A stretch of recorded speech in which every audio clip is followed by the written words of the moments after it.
ಮಂಡ್ಯ ಜಿಲ್ಲೆಯ ನಾಗಮಂಗಲ ಪಟ್ಟಣಕ್ಕೆ ಎಚ್.ಡಿ. ಕುಮಾರಸ್ವಾಮಿಯವರು ಭೇಟಿ ಕೊಟ್ಟಿದ್ದಾರೆ. ಅಧಿಕಾರಿಗಳ ಜೊತೆ ಮಾಹಿತಿಯನ್ನ ಪಡ್ಕೊಳ್ತಿದ್ದಾರೆ ಎಚ್.ಡಿ. ಕುಮಾರಸ್ವಾಮಿ. ಈಗಾಗಲೇ ನಾಗಮಂಗಲದ ಪರಿಸ್ಥಿತಿ ಹೇಗಿದೆ ಅನ್ನೋದ್ರ ಬಗ್ಗೆ ಯಾರ್ಯಾರು ಏನೇನು ಹೇಳಿಕೆ ಕೊಟ್ಟಿದ್ದೀರಾ ಅಂತ ಕೂಡ ನೋಡಿದ್ದೀರಾ. ಜೊತೆಗೆ ಎಚ್.ಡಿ. ಕುಮಾರಸ್ವಾಮಿ ಅವರು ಕೂಡ ನಿನ್ನೆ ಟ್ವೀಟ್ ಮಾಡಿದ್ರು. ಇವತ್ತು ನಾಗಮಂಗಲಕ್ಕೆ ಭೇಟಿ ಕೊಟ್ಟಿದ್ದಾರೆ.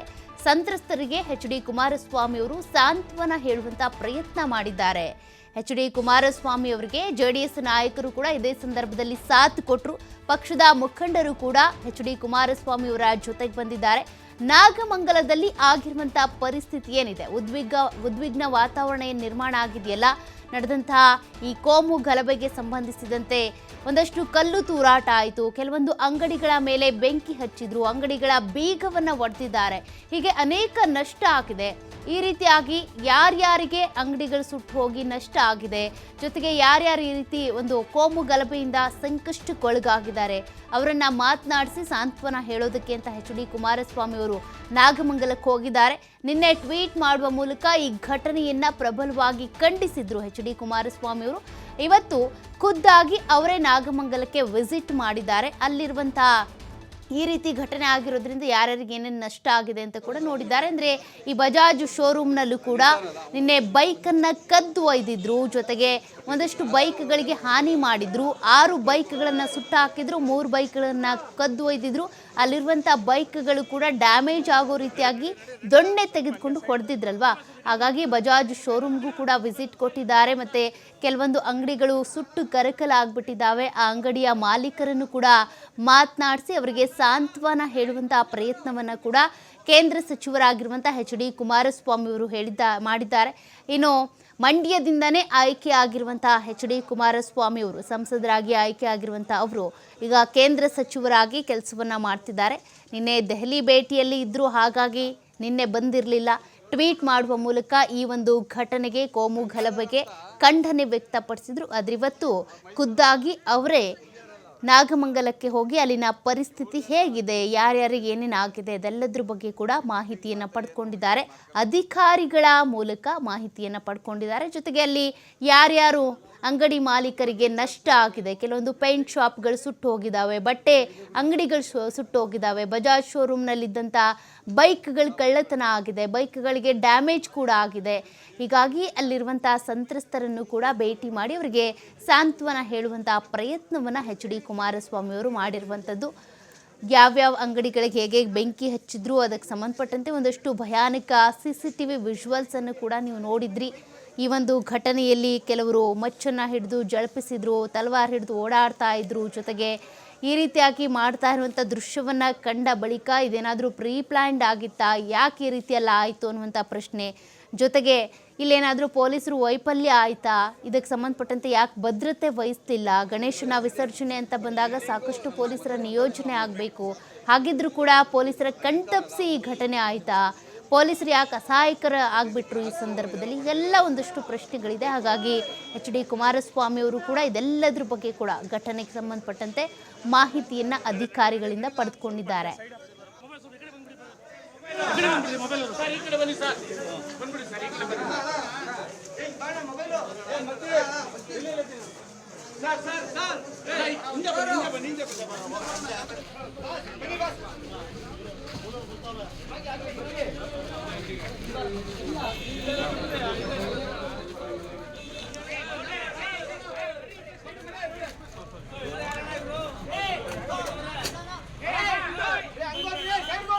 ಸುರೇಶ್ ಅಣ್ಣ ಸ್ವಲ್ಪ ಮುಂದೆ ಕಳಿಸಿ.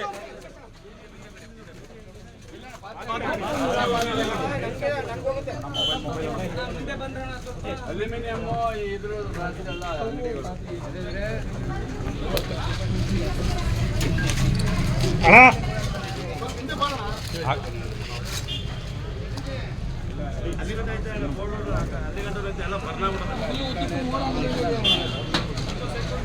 ಸ್ವಲ್ಪ ಹಿಂದೆ ಬನ್ನಿ ಬ್ರದರ್.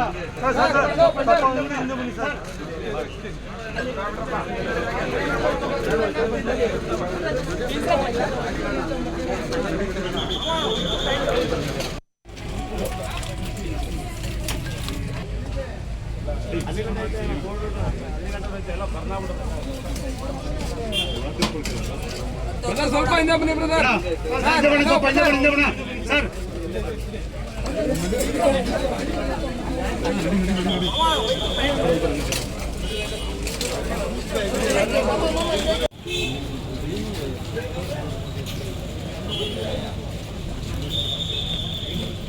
ರಿಪೀಟ್ ಮಾಡ್ತೀನಿ. ರಜನಿ ಒಂಚೂರು.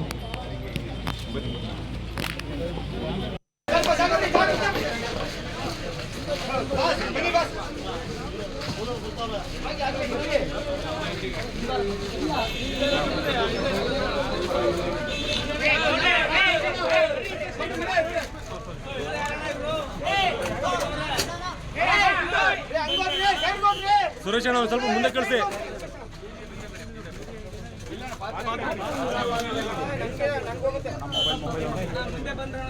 ಅಲ್ಯೂಮಿನಿಯಂ ಇದ್ರ ಅಂಗಡಿಗಳು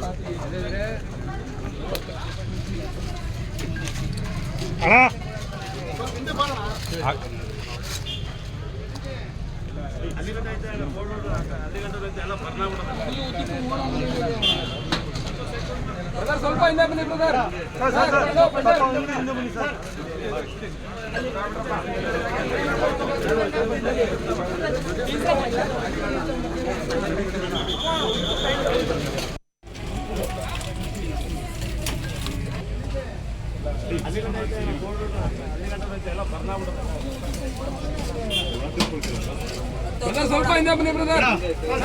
ಹಿಂದೆ ಬನ್ನಿ brother. Sir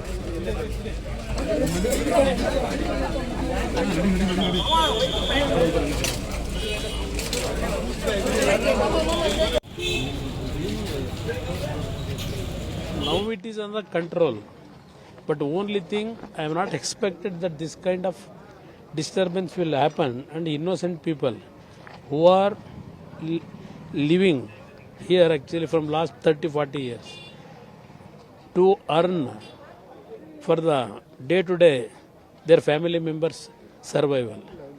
That kind of situation what I am seeing in several shops, it is really a painful incident according to me.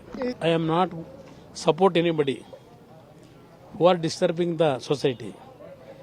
I want peaceful atmosphere.